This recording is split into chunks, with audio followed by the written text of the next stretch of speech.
आदरणीय मधुसूदन जी।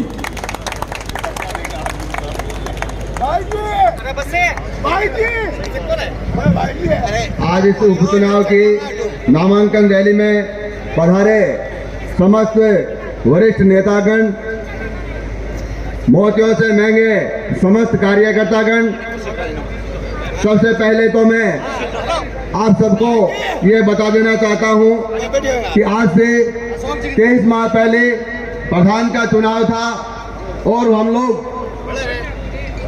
उस समय बीजेपी के समर्थन से प्रधान बने थे निर्दलीय के रूप में। लेकिन निर्दलीय के 23 माह के कार्यकाल में मैंने इस बात की जांच और परख की कि पहले कांग्रेस में थे, अभी हम निर्दलीय हैं, सामने बीजेपी का सपोर्ट है। तो भाइयों, मैं आप सब लोगों को इस बारे में बता देना चाहता हूं कि 23 माह के कार्यकाल में मैंने ये चीज नोटिस में ली है कि जहां मान सम्मान होना चाहिए था वहां हमारा मान सम्मान नहीं हुआ, और 23 माह के कार्यकाल में इन लोगों के बीच में रह करके जो मान सम्मान मिला है, कार्यकर्ता की यहाँ पहुंच होती है, कार्यकर्ता का यहाँ मान सम्मान होता है। मैं एक बात दूसरी बताना देना चाहता हूँ कि अशोक जी पिंचा क्योंकि भाजपा का नेतृत्व करते हैं, कोई भी काम पड़ता था पंचायत समिति में अशोक जी से वार्ता होती थी। मैंने ऐसा नेक इंसान, ऐसा साफ सुथरा इंसान जिन्होंने कभी भी दबाव की राजनीति नहीं की, मेरे ऊपर किसी तरह का दबाव नहीं बनाया, मैं धन्यवाद देना चाहता हूँ इस आदमी को।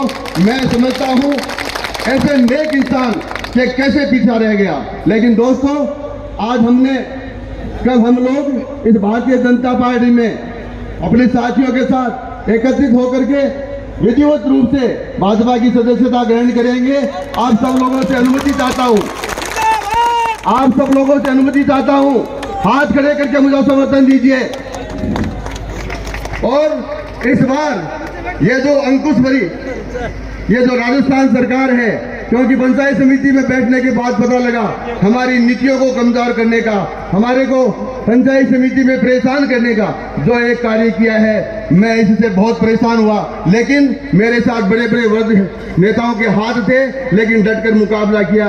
मैं आप लोगों से हाथ जोड़ के अपील करना चाहता हूं कि आने वाले 5 दिसंबर को अशोक जी पिंचा को भारी बहुमत से एक कार्यकर्ता अशोक पिंचा बन करके हम घर घर जाएंगे और इनको विजय दिलाएंगे।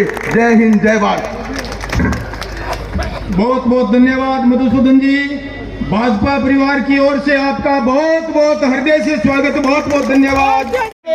उपचुनाव के नामांकन में भाई अशोक जी पिंचा के समर्थन में अपना समर्थन देने के लिए यहाँ पधारे हैं। सामने जो हमारा प्रत्याशी है कांग्रेस पार्टी का, इस विधानसभा का प्रत्याशी है, लोग कह रहे हैं उनके ऊपर सहानुभूति है और वो कह रहे हैं 7 बार के विधायक होने के बाद भी आज वही कह रहे हैं कि जो अधूरे काम रह गए वो पूरा करेंगे। ये 7 बार विधायक रहने के बाद भी सरदार शहर विधानसभा आज भी विकास के लिए तरस रही है, ऐसा आप लोगों के सामने उन्हीं की भाषा में है। जो कांग्रेस के विधायक हैं वो 2 साल से राज्य मंत्री का दर्जा लेकर के गाड़ी लेकर घूम रहे हैं और फिर भी यह विकास नहीं हुआ। आप लोगों सबको पता है सरदार शहर क्षेत्र का बड़ा भूभाग है, ग्राउंड वाटर यहाँ का ठीक है, एग्रीकल्चर जिले में हम 50% है, 2350 कनेक्शन 2-3 साल से डिमांड भरने के बाद आज किसान बिजली के कनेक्शन के लिए दर की ठोकरें खा रहा है। इन्होंने एक योजना लाई है सरकार जो स्वयं सेवक सर्विस से सामान देने की, वो किसान के लिए आत्मघाती से कम कदम नहीं है। 1 रुपए का 2 रुपए लग रहे हैं। यूरिया और डीएपी के लिए उपलब्धता पूरी है, आवंटन पूरा है, लेकिन इनकी वितरण व्यवस्था बिगाड़ करके ये लोगों को परेशान करने का काम कर रहे हैं। जल जीवन मिशन की क्या हालात बना रखी है इन्होंने, बजट इनके पास पड़ा है। इस योजना का घर घर जल, नल से जल पहुंचाने की जो योजना है उसका सत्यानाश करके रख दिया।